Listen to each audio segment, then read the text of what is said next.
बाबा ने कुछ महान आत्माओं को सामने देखकर एक बहुत बड़ी बात कही थी।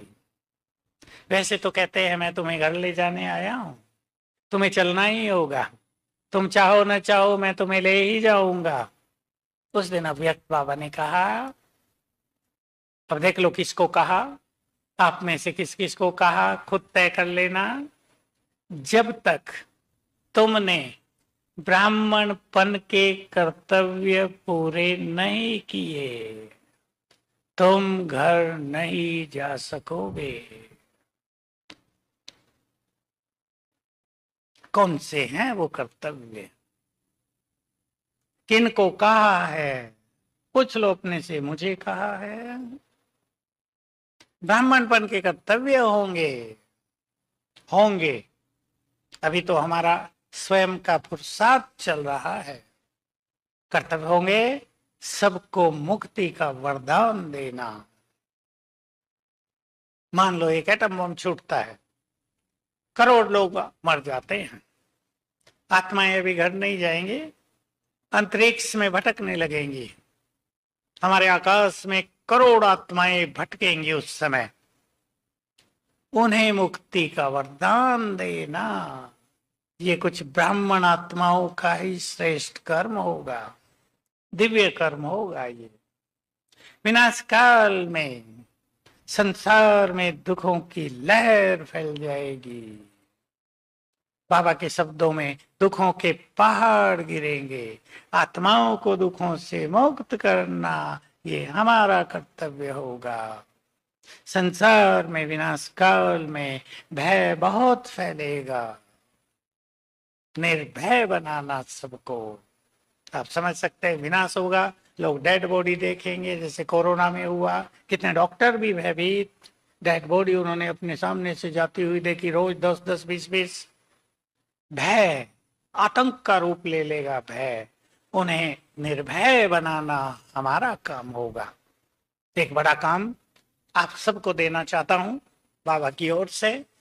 विनाश काल में, विनाश काल बस शुरू तो हो गया है पर फोर्स से आने वाला है। मुझे ऐसा लगता है 2025 के बाद संसार में बहुत लोग रात को सो नहीं पाएंगे। हम सबको, आप सबको वाइब्रेशंस देखकर अनेकों को सुलाना पड़ेगा। आपको जगत माता बनना पड़ेगा। माँ बच्चों को, बच्चा रोता है थपथपी दे के सुला देती है, भूखा है तो कुछ दूध वूध पिला के सुला देती है। हमें सबको सुलाना होगा। सोच लो, हम ये महान कार्य करेंगे, कौन करेंगे इस पर विचार कर लेना। जो पूर्वज बन गए होंगे, जिन्होंने बहुत सुख चैन पाया होगा, जिन्होंने ईश्वरीय खजाने बहुत भरे होंगे जीवन में, वो ये सेवा करेंगे। तो बाबा ने कह दिया था, आगे आने वाले समय में सेवा उनके द्वारा होगी जिन्होंने सर्व ईश्वरीय खजाने जमा किए होंगे।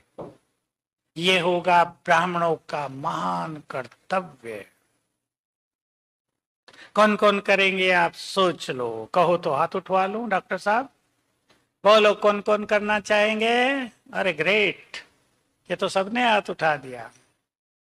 दिल्ली और गुड़गांव को इतने महान योगी मिल जाएं तो और क्या चाहिए।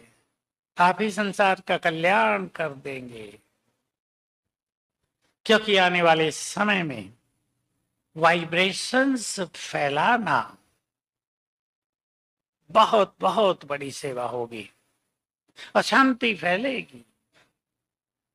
कभी कभी आजकल भी हो जाता है, किसी घर के सारे लोग मर गए, एक बच गया। उस घर में कितना बुरा हाल होता है। अब बहनों को बुलाते हैं, 7 दिन का कोर्स करते हैं, वहां शांति का कुछ करते हैं, मृत्यु पर बहुत अच्छा होता है। तब लोग सुनना नहीं चाहेंगे। तब तो हमें वाइब्रेशंस देकर उस स्थान को शांतमय करना होगा। एकाग्रता शक्ति सबसे महान शक्ति है। एकाग्रता से हम किसी भी आत्मा को प्रकाश दे सकते हैं। एकाग्रता का अभ्यास सबको जरूर करना चाहिए। ओम शांति।